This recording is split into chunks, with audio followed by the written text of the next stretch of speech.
السلام علیکم دوستو، زیادہ تر جو افراد ڈپریشن کا شکار ہوتے ہیں وہ مختلف وجوہات کی بنا پر کسی کی مدد نہیں لیتے۔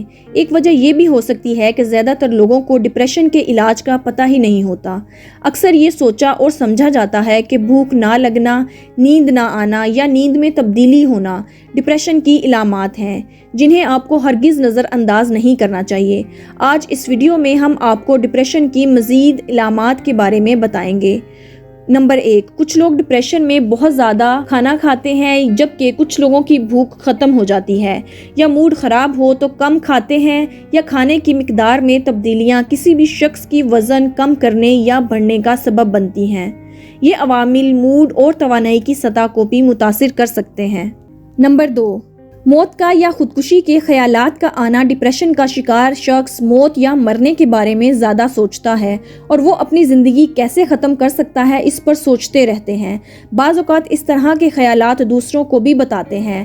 ایسی صورت میں فوری طور پر اس انسان کی مدد کرنا بہت ضروری ہے، کیونکہ ڈپریشن ایک عام لیکن سنگین حالت ہے جو اکثر جان لیوا بھی ثابت ہو سکتی ہے۔ ہر وہ شخص جو خودکشی کی بات کرے اس کی کوشش نہیں کرے گا، تاہم اگر کوئی اس طرح کی بات کرے تو اسے فوراً سائیکیٹرسٹ کے پاس جانا چاہیے۔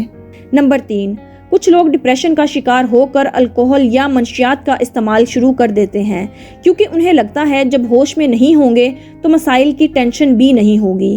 اسی وجہ سے موڈ کی خرابی میں منشیات کا استعمال کرتے ہیں تاکہ وہ اداسی، تنہائی اور نا امیدی جیسے منفی جذبات سے نمٹنے میں مدد حاصل کر سکیں۔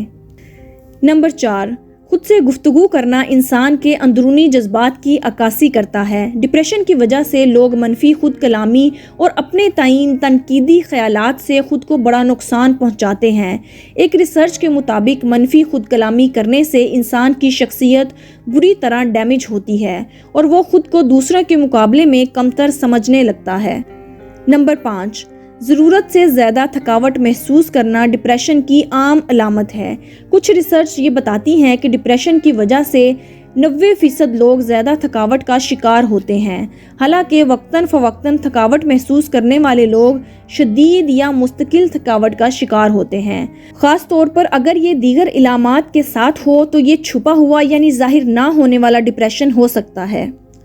نمبر 6، زبردستی کی خوشی ظاہر کرنا۔ بعض اوقات لوگ اپنی افسردگی کو چھپا کے مسکراتے ہیں۔ جو لوگ اپنی افسردگی کو چھپا کر اس بات کو یقینی بنانے کی کوشش کرتے ہیں کہ دوسروں کی محبت میں ان کا چہرہ خوش نظر آئے، وہ وقتی طور پر تو اس میں کامیاب ہو جاتے ہیں، لیکن وقت کے ساتھ ساتھ اس قوت اور خوشی کو برقرار رکھنا مشکل ہوتا جاتا ہے، اور یہ ماسک کسی بھی وقت پھسل سکتا ہے اور پھر اس کی اداسی اور نا امیدی شدت میں ظاہر ہوتی ہے۔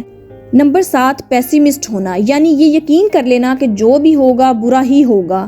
ہر بات پر نا امیدی ظاہر کرنا ڈپریشن کی علامت ہے۔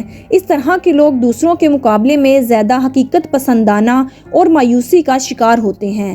نمبر 8، کنسنٹریشن میں کمی بھی ڈپریشن کی علامت ہے۔ جب کوئی شخص بات چیت کے دوران کہیں کھو جائے اور اسے بات بھی سمجھ نہ آئے کیونکہ اس کا دھیان ہی کہیں اور ہوتا ہے، اور وہ چاہ کر بھی کسی بات پر توجہ نہ دے سکے، یہ بھی ڈپریشن میں شدت کی علامت ہے۔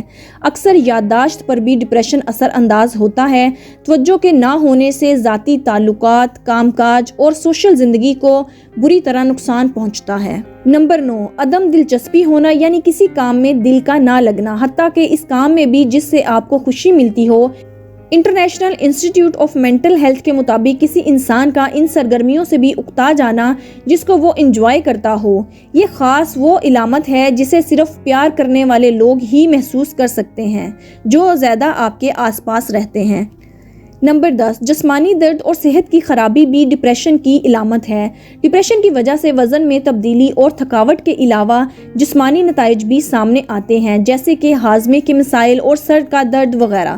نمبر 11، شخصیت میں تبدیلیاں جیسے کہ بہت زیادہ غصہ آنا، چڑچڑا پن ہونا یا بالکل خاموش ہو جانا۔ بہت سے لوگ غصے اور چڑچڑے پن کو ڈپریشن سے نہیں جوڑتے اور غیر معمولی سمجھتے ہیں۔ نمبر 12، ڈپریشن کا نیند سے بہت گہرا تعلق ہے۔ نیند کی کمی ڈپریشن میں اضافہ کرتی ہے اور سونے میں مشکل ہوتی ہے۔ ڈپریشن کی وجہ سے یہ سب دماغ میں نیورو کیمیکل کی تبدیلیوں کی وجہ سے ہوتا ہے۔ تاہم معمول سے زیادہ سونا بھی ڈپریشن کی علامت ہے۔ زیادہ نیند سے انسان اپنی مشکلات سے یا ڈپریشن سے فرار حاصل کرنا چاہتا ہے۔